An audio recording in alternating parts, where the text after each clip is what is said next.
আজকে আজকে তিথিটা কি? আজকে তিথিটা কি? আজকে পূর্ণিমা, তাই তো? কি পূর্ণিমা? স্নান পূর্ণিমা, তাই তো? স্নান যাত্রা আজকে। আচ্ছা, আজকে স্নান যাত্রা কেন উদযাপন করা হয়? দেখুন, আজকের দিনে যে আপনারা সবাই হরিবাসরে এসেছেন, আমরাও যে আসার সৌভাগ্য অর্জন করেছি, মানে দাদা যখন ফোন করেছিল আমি এক কথায় বলে দিয়েছিলাম ঠিক আছে আমি যাব, আমার যখন ফাঁকা আছে আমি অবশ্যই যাব।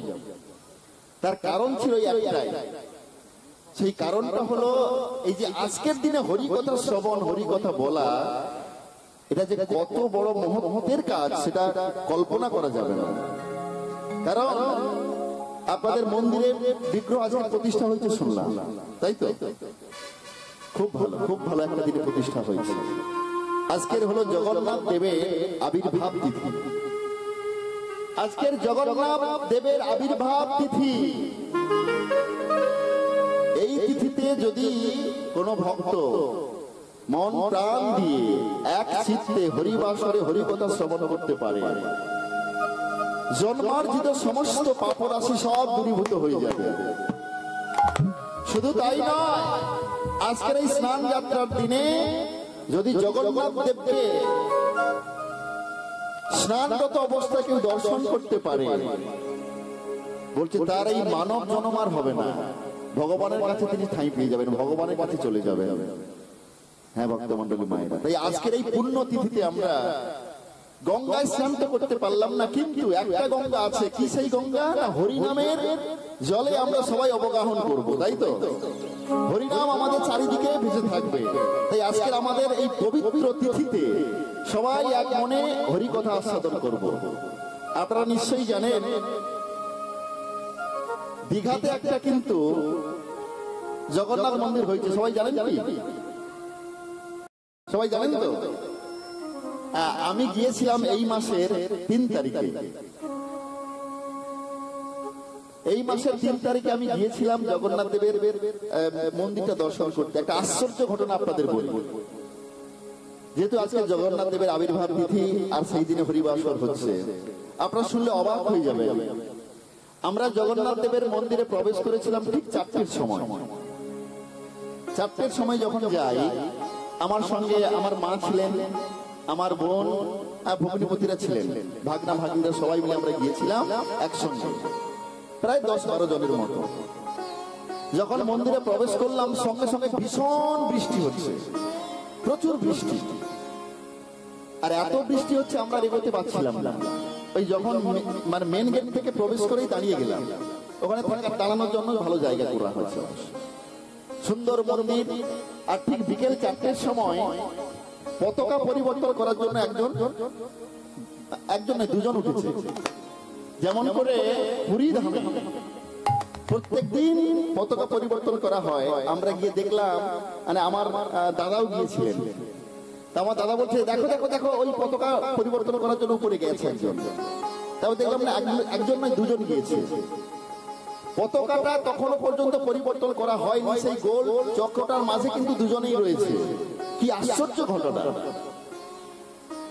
দেখলাম এমন বজ্রপাত হলো, ওই পতাকাটা পুড়ে গেল সঙ্গে সঙ্গে।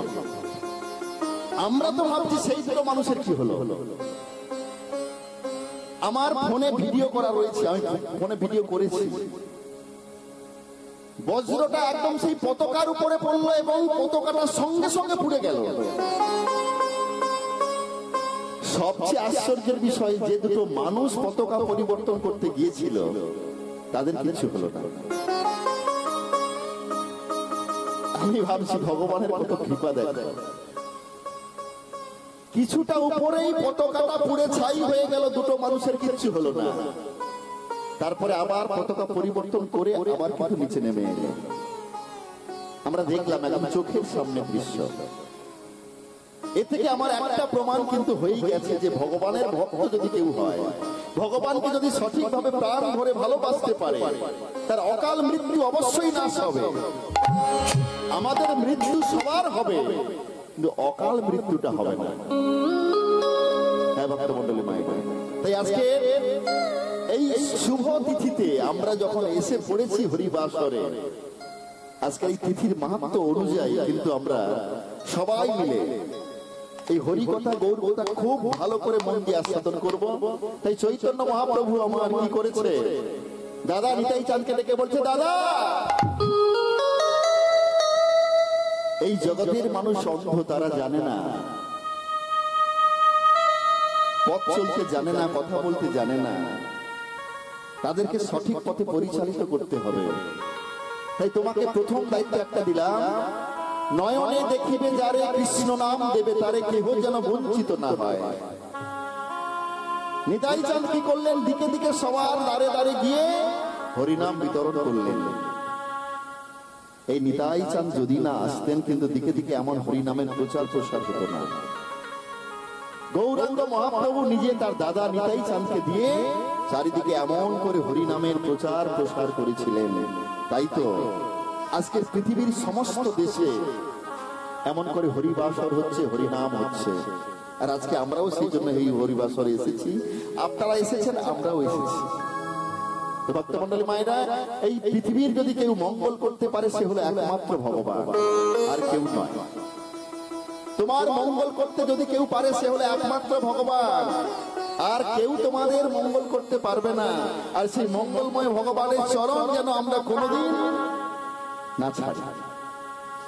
তুমি যতই বিপদ আমাকে দাও, তুমি যতই আমাকে পরীক্ষা করো, যতই কষ্ট দাও, যতই আনন্দ দাও, সমস্ত আনন্দের মাঝে যেন আমি তোমাকে স্মরণ করতে পারি, সমস্ত বিপদের মাঝে যেন আমি তোমাকে ভুলে না যাই।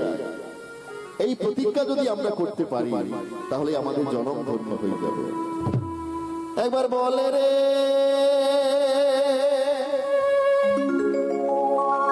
একবার বলে রে ভুব মঙ্গল না,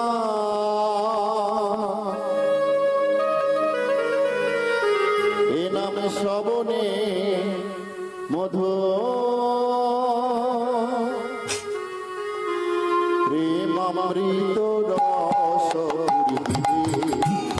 জন্মে প্রেমাঙ্কু হৃদে জন্মে প্রেমাঙ্কু।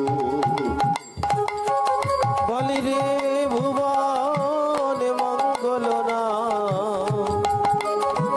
একবার বলি রে ভুবন মঙ্গল না, শ্রবণে মধু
প্রাণ আপনি মাতে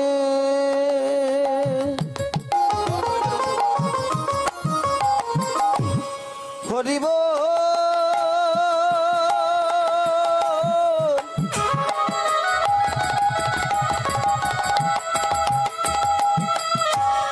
বলো হরি হরিব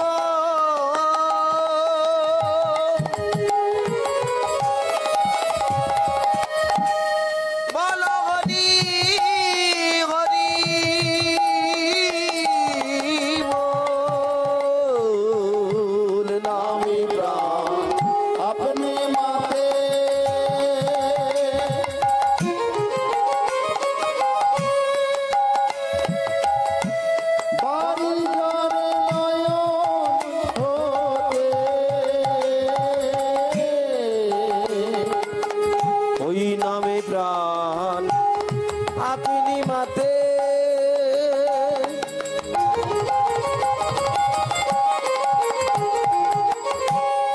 বাড়ি জলে নয়ন হতে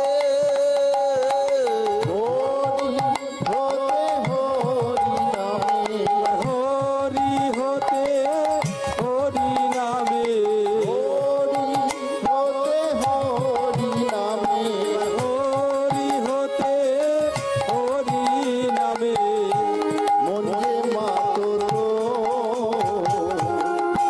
প্রেমামৃত রস পূর্ণ গীতে জন্মে প্রেমাঙ্কুর গীতে জন্মে প্রেমাঙ্কুর একবার বলে রে ভুবন মঙ্গল বলে রে ভুবন মঙ্গল বলে রে ভুবন মঙ্গল বলে রে ভুবন মঙ্গল শ্রবণে মধু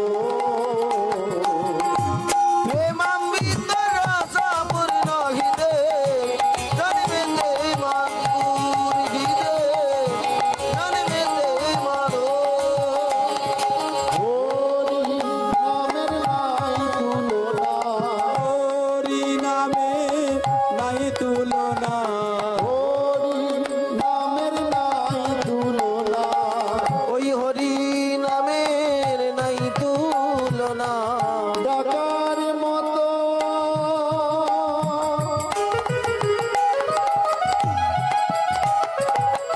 ডাকে যে জনা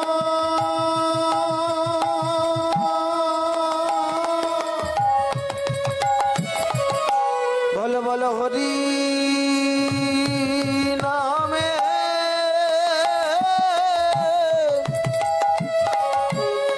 নাই তুলনা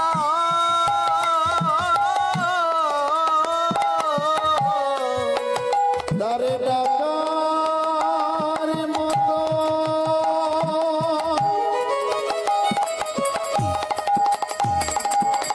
ডাকে যে জনা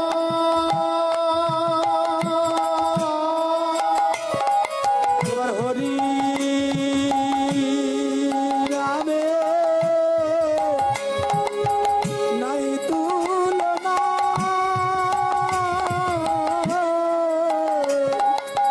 দুঃখ পরিতে